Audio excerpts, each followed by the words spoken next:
My name is Traci. In the fall of 2002, I was a young lawyer working at a law firm, very healthy, felt really good about life. Started, getting pain in my left leg. The pain was extreme for me. For the whole fall throughout into the winter, I was dating Charles, and he was living in New York, and we were about to have a lot of fun that fall. But unfortunately, I was literally dragging my leg around the city. I went to a couple doctors. They misdiagnosed me for those months. I went to the ER a number of times. I continued to get misdiagnosed, different things, muscle strain, sciatica. I wound up in the hospital on Christmas after sitting up all night in pain without being able to breathe. And fortunately, a pulmonary internist ordered the correct exam, ordered a CAT scan of my lungs, and that's when they found out that I had a pulmonary embolism.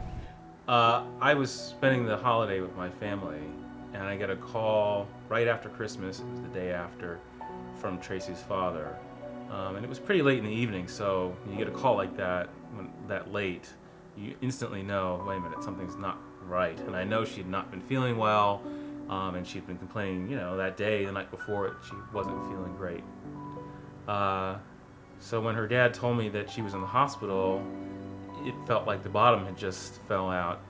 There was concern from her dad that she might not live through the night, and that's what the doctors were communicating, that look, this is very, very serious. So I jumped on a train in the middle of the next morning and headed straight down to see her in the hospital. And I stayed in the hospital for almost a month on blood thinners, and it took me almost the rest of the year, about another 6 months, to heal. I wound up sitting in the bed. I had pain still and difficulty breathing, and I'll be on blood thinners the rest of my life, but I'm alive, and I'm very fortunate and lucky. When I was in college, my father called me up one day out of the blue. I was studying, hanging out, having a good time, and he called me, and it was a very serious discussion about the fact that I should consider going to get a blood test to find out whether or not I had a genetic disorder, so that that would cause me to clot more than others.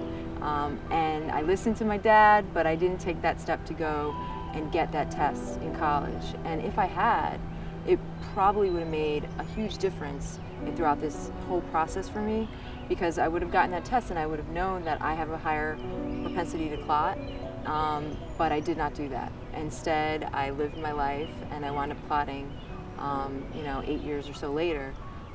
But as a result, I wound up having to go to different doctors, and unfortunately they didn't really ask me about my family history. They didn't ask me about my father, the fact that he's had a pulmonary embolism, about the fact that my grandfather has had a blood clot, and I didn't know to give that information. If I had known that, I might not have had a pulmonary embolism.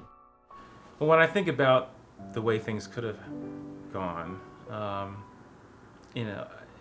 it's troubling. I don't spend very much time trying to think about that. I do think about how grateful I am, and how blessed we are that things turned out the way they did.